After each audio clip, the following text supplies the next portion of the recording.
La historia es más o menos la siguiente y así la hemos conocido todos. Alguien está de viaje en un país extranjero y un día, no sabe ni cómo, despierta en la bañera de su habitación, una bañera llena de hielo, con una herida en el costado y un letrero que le dice: llame a emergencia si quiere salvar la vida. Llame a emergencia si descubre que le han robado un riñón para venderlo en el mercado negro de órganos que no existe y del que no hay pruebas de que exista.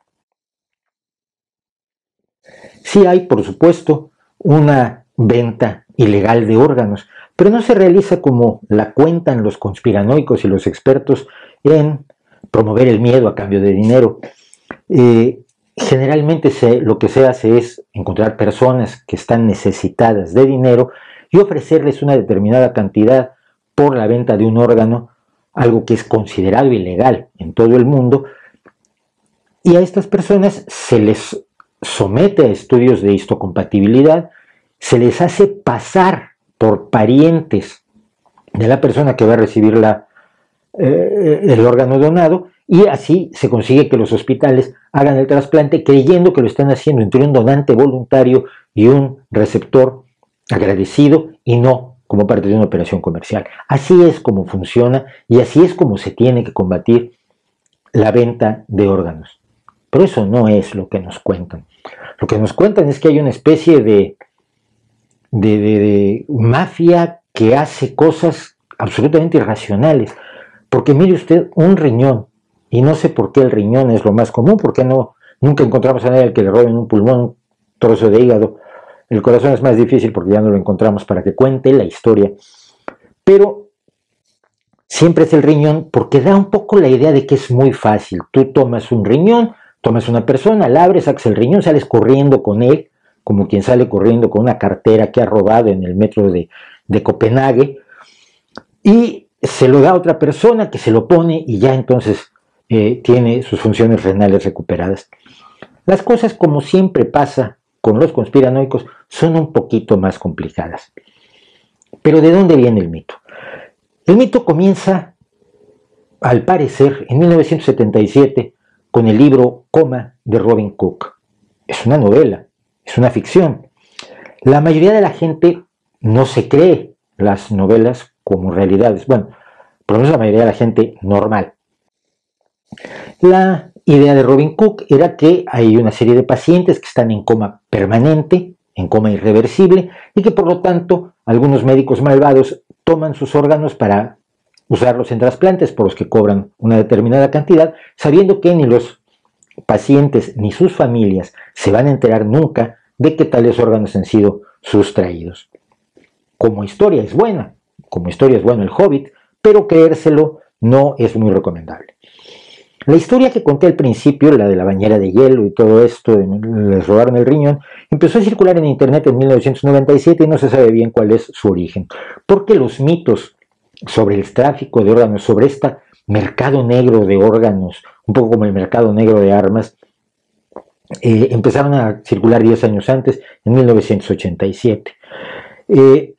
Pero cuando realmente adquirió fuerza la idea del mito, fue cuando cayó en manos de una, por entonces joven y primeriza vendedora de conspiraciones, comerciante del miedo, de estas que son admiradas en los cónclaves de fantasiosos, ignorantes, irresponsables y comerciantes que podemos ver, por ejemplo, en la televisión dominical española por las noches.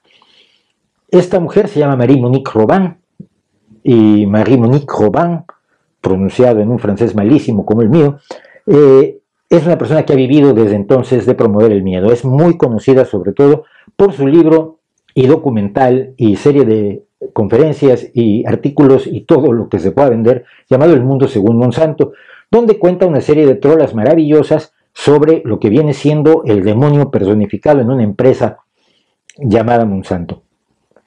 Con la ventaja, por supuesto, de que pocas personas van a decir esto no es cierto, porque es arriesgarse a un rechazo social enorme. Si Monsanto no puede hacer algo que no sea malo, ya no digo hacer algo bueno, no puede hacer nada que no sea malo. Por definición, nos han programado para asumir que todo lo que hace esta empresa, por el solo hecho de ser esta empresa, es malo. Hay 25 empresas que pueden hacer lo mismo, pero como se llaman distintos, no son tan malas. Y esto también es un logro de Marie-Monique Robin. Pero en 1994, cuando empezaba, se lanzó, como suelen hacer estos salvamundos, a depredar América Latina y creó el documental Ladrones de Órganos. En este contaba 3 mentiras de calado. La primera fue que en el Hospital Mental Montes de Oca, en Argentina, se habían robado 300 córneas a pacientes vivos, a los cuales, como están con problemas psiquiátricos, se les habían quitado los órganos, las córneas. Su principal caso que mencionaba era de un tal Pedro Reggi, que decía, una persona con problemas mentales, que decía que le habían quitado las córneas, era una persona invidente. Luego fue con una campesina colombiana llamada Luz Dari Vargas, quien le dijo que su hijo Weinis Jason Cruz Vargas había sido sometido a la extracción involuntaria de sus córneas cuando fue llevado al hospital precisamente por un problema ocular. Y finalmente contó que había un grupo de personas que mataban a campesinos, a gente pobre e indigentes para robarles los órganos. Los 3 casos resultaron completamente falsos. El Pedro Reggi se demostró que tenía las córneas, que efectivamente seguía teniendo las córneas, que había perdido la vista por otra causa y nadie sabe exactamente de dónde sacó la idea de que le habían quitado las córneas en el hospital. En el Hospital Montes de Oca sí se llevaba a cabo la extracción de córneas de pacientes que morían con la autorización de sus familiares. Luz Dari Vargas recibió $60 por contar la historia de su hijo. Nadie sabe exactamente tampoco de dónde sacó la historia y evidentemente una persona extremadamente pobre, cuando alguien del primer mundo viene y le ofrece $60, yo te puedo asegurar que le cuenta lo que quiera.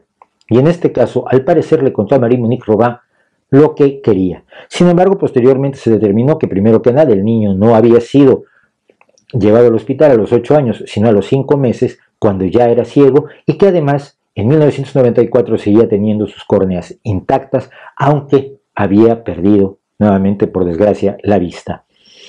Finalmente, el caso de los asesinatos se demostró que los cometían para vender los cadáveres a facultades de medicina. Esto que no es la primera vez que pasa, los ladrones de tumbas y asesinos que proveían a universidades e investigadores, es un fenómeno que ha ocurrido varias veces a lo largo de la historia, lamentablemente.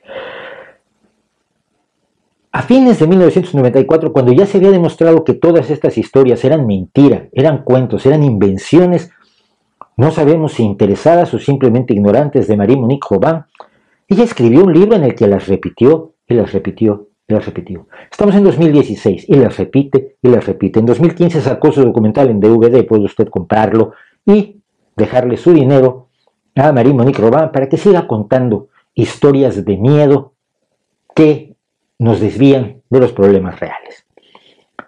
A raíz del trabajo de Marie-Monique Robin y de algunos otros periodistas irresponsables, se presentó ante la ONU un informe especial sobre el rumor del tráfico de órganos al que ya se le consideraba una leyenda urbana. Y era una leyenda urbana peligrosa, porque ya en 1994 algunas personas fueron linchadas, golpeadas, incluso con secuelas gravísimas, porque eran estadounidenses que andaban por América Latina y ya había dicho a Marie-Monique Robin que ellos se robaban los órganos de los niños y mataban a los niños para robarse los órganos, como tantas otras supersticiones que, alimentadas desde los medios, pueden ser mortales para diversas víctimas. Mire usted, un riñón, como decía, no se puede sacar y trasplantar e implantar en una cochera sucia o en alguno de esos lugares repugnantes donde las mujeres se ven obligadas a tener abortos en las sociedades dominadas por la religión, la crueldad, la ignorancia y el salvajismo. La cosa es un poco más complicada y empieza, por supuesto, con un poquito de conocimiento. Un equipo de médicos para la realización de un trasplante de riñón, por ejemplo, puede constar hasta de 30 personas altamente especializadas, médicos, paramédicos, enfermeras, anestesiólogos, personal de laboratorio, personal clínico, incluso trabajadores sociales. Esto se debe de hacer en un hospital moderno y con todas las garantías. Y piénselo usted, si una persona va a gastarse una fortuna en conseguir un órgano que no puede conseguir por las causas normales de la sanidad que existe en su país en ese momento, por las reglas que hay respecto a las listas de espera para trasplante de órganos, no va a aceptar que lo abran por la mitad y le metan un órgano que nadie sabe de dónde salió, que nadie ha estudiado y que esto lo hace fulanito en su cocina los sábados por la tarde. Una persona que tiene esas capacidades va a tratar de conseguir precisamente un órgano en buenas condiciones, de una persona bien alimentada, sin infecciones, etc. Para llegar al momento en que se hace este trasplante con más de 2 docenas de personal médico en un hospital de la vanguardia, a la máxima vanguardia tecnológica, recordemos que no se podían trasplantar riñones hasta la década de 1960, primero hay que determinar que el órgano es compatible, es decir, que la persona que recibe el órgano, el cuerpo de la persona que recibe este órgano no lo va a considerar un cuerpo extraño, una infección, una invasión, algo que hay que combatir, lo que se conoce como rechazo. Para aumentar las probabilidades de que un órgano no sea rechazado, que un tejido no sea rechazado, se hacen estudios de histocompatibilidad. Histo quiere decir tejidos, compatibilidad, compatibilidad de tejidos. Simple y sencillamente que los tejidos no sean demasiado diferentes. Primero que nada, tienen que ser compatibles en cuanto a grupos sanguíneos. En las dos clasificaciones que tenemos de grupos sanguíneos, la ABO o AB0, para ser más exactos, y la RH positivo o negativo. Aparte de esto, se utilizan una serie de estudios de antígenos que tengan o no tengan los tejidos y el receptor, el donante y el receptor, para determinar precisamente que sea menos probable que haya un rechazo. Se utilizan hasta 6 antígenos diferentes de los 100 o más que se conocen para determinar esto. Y aparte se tiene en cuenta la edad, el género que puede causar rechazo, ciertos orígenes étnicos, porque hay personas que tienen ciertas características genéticas de su salud que no tienen quienes tienen otros orígenes étnicos y por lo tanto que pueden provocar incompatibilidades. Y por supuesto las infecciones y los virus a los que hayan estado expuestos. Tiene VIH la persona, tiene VPH, ha sufrido hepatitis B o hepatitis C, el donante, y al donar el órgano va a transmitir una enfermedad o algo similar, o va a provocar simple y sencillamente el rechazo. Estos estudios se tienen que hacer, y no los hace Luigi, el de la navaja, que lo mandas a que vaya a la calle, a que detenga al primero que encuentre y le saque un riñón, se lo traiga corriendo. No funciona así, no puede funcionar así. Para que un órgano sea tomado de una persona viva o muerta y se pueda trasplantar a otra persona, tiene que manejarse con el máximo cuidado en unas condiciones que se conocen de temperatura, de ambiente, de la solución salina en la que se le va a poner para que dure lo más posible. Y lo más posible es muy poco tiempo. El pulmón y el corazón pueden durar 6 horas desde que la persona muere o desde que se extrae de una persona viva hasta que se trasplanta. El hígado y el páncreas pueden durar hasta 24 horas, el riñón 72 horas y las córneas 14 días. Pero insisto, refrigeración constante, medios adecuados, un tratamiento, una manipulación realizada por especialistas que ya de por sí ganan suficiente como para meterse en el riesgo de una historia de ciencia ficción de trasplantes de órganos. Mire usted, es necesario combatir el tráfico de órganos que sí existe, el abuso a personas o cuestiones como las que se dan en China, donde a los presos que son ejecutados, y China tiene una gran cantidad de ejecuciones todos los años, aunque no parece que estemos bien informados al respecto, la pena de muerte funciona muy bien allá, todos los presos que son ejecutados pueden ser utilizados como donantes de órganos sin pedirles permiso ni a ellos ni a sus familias. Los presos que mueren en la cárcel, lo mismo. Sus órganos son propiedad del Estado y es parte de su castigo, no se necesita el permiso de nadie.